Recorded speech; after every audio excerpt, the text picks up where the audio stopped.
যারা ডায়েট করছেন বা যাদের ডায়াবেটিক্স রয়েছে অনেক সময় মিষ্টি জিনিস খেতে ইচ্ছে করে, তাদের জন্য আজকের এই মজাদার কেক রেসিপিটি রয়েছে। আপনারা বাসায় ট্রাই করবেন আর মজা করে খেয়ে নেবেন।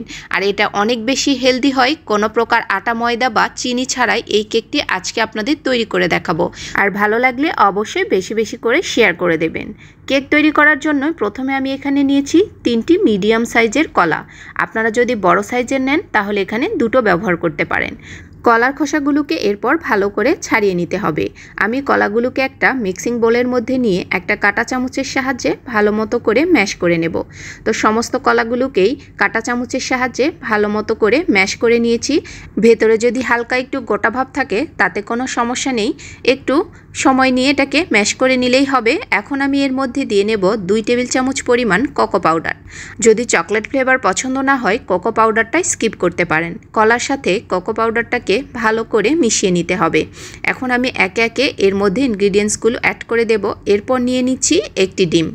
আমি এখানে 3টি মিডিয়াম সাইজের কলার জন্য একটি ডিম ব্যবহার করেছি। আপনারা যদি কলার পরিমাণটা বাড়িয়ে নেন তাহলে এখানে ডিমের পরিমাণটাও বাড়িয়ে নেবেন। এরপর ভালো করে ডিমটাকেও আমি এর সাথে মিশিয়ে নেব।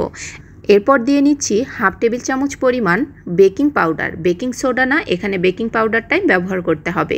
তো বেকিং পাউডার দিয়েও আমি এটাকে মিশিয়ে নিয়েছি। এরপর দিয়ে নিচ্ছি হাফ কাপ পরিমাণ ওটস। এটা শরীরের জন্য অনেক বেশি হেলদি। আপনারা বাসায় এভাবে এই কেকটি তৈরি করে দেখবেন খেতে কতটা বেশি মজাদার হয়। তো আমি সব কিছু ঠিকমতো করে মিশিয়ে নিয়েছি। এরপর নিয়ে নিচ্ছি 1/4 কাপ পরিমাণ টক দই। হাতের কাছে যদি টক দই না থাকে আপনারা দুধের মধ্যে সামান্য একটু ভিনেগার দিয়ে এটাকে টক দইয়ের মতো করে বানিয়ে এখানে ব্যবহার করতে পারেন। তো আমি এটাকেও ভালো করে মিশিয়ে নিয়েছি। কিছু রয়েছে ড্রাই ফ্রুটস। এখানে আমি নিয়েছি কালো এবং সাদা আঙুর, কাজু বাদাম, খেজুর আর মিষ্টি কুমড়ার বীজ। সবগুলোকেই আমি ছোট টুকরো করে কেটে নিয়েছি। এখন এগুলোকে কেকের মিশ্রণের মধ্যে দিয়ে নিতে হবে। আর এগুলো দেওয়ার কারণেই এখানে যেহেতু খেজুর ব্যবহার করছি, এই খেজুরের মিষ্টিতে কিন্তু কেকটা অনেক বেশি মিষ্টি হবে আর খেতেও অনেক বেশি টেস্টি হবে। এখন আমি একটা কেকের মোল্ডের মধ্যে এই কেকের ব্যাটারটাকে ঢেলে নেব। আর এটাকে 30 মিনিটের জন্য চুলায় অথবা ওভেনে বেক করে নিতে পারেন। কেকের মিশ্রণ দিয়ে নেওয়ার পর একটা চামচের সাহায্যে চারিদিক থেকে একটু সমান করে দিতে হবে, যেহেতু এটা অনেক বেশি থকথকে। তো একটু চারিদিক থেকে আমি সমান করে দিয়েছি। এখন আমি এটা চুলায় বেক করে নেব। তো একটা স্ট্যান্ড বসিয়ে নিয়েছি, এর মধ্যে আমি এই কেকের বাটিটাকে বসিয়ে নিয়েছি। ঢাকনা দিয়ে দেব একদম ঘড়ি ধরে 30 মিনিটস। এখন আমি কেকটা চেক করে দেখাবো কেকটা পারফেক্টভাবে কুক হয়েছে কিনা। এরপর একটা টুথপিকের সাহায্যে একটু চেক করে নিচ্ছি, একদম পারফেক্টভাবে কুক হয়ে গেছে। চুলা থেকে নামিয়ে কেকটাকে পুরোপুরি ঠান্ডা করে আমি মোল্ড আউট করে নিয়েছি। এরপর এই কেকের উপরে দিয়ে নেব চকলেট সিরাপ। তবে চকলেট সিরাপ ছাড়াও এই কেকটা খেতে অনেক বেশি মজাদার হয়, আর চকলেট দিলে তো কোনো কথাই নেই। তো আমি এখানে ডার্ক চকলেটটাকে গলিয়ে নিয়েছি, এর উপরে লাগিয়ে নেব। তো পুরো কেকটার মধ্যেই চকলেটটাকে চারিদিক থেকেই ছড়িয়ে নিচ্ছি। এভাবে চকলেট দিয়ে এর উপরে আমি কিছু বাদাম কুচি ছড়িয়ে দেব। আর দেওয়ার পরে আমি কেকটাকে একদম ফ্রিজের মধ্যে রেখে দেব ঠান্ডা হওয়ার জন্য, যাতে উপরে যে চকলেটগুলো আছে এটা পুরোপুরিভাবে সেট হয়ে যায়। তো আমি এখানে কিছু কাজু বাদাম ছোট করে কেটে এর উপরে দিয়ে নিচ্ছি।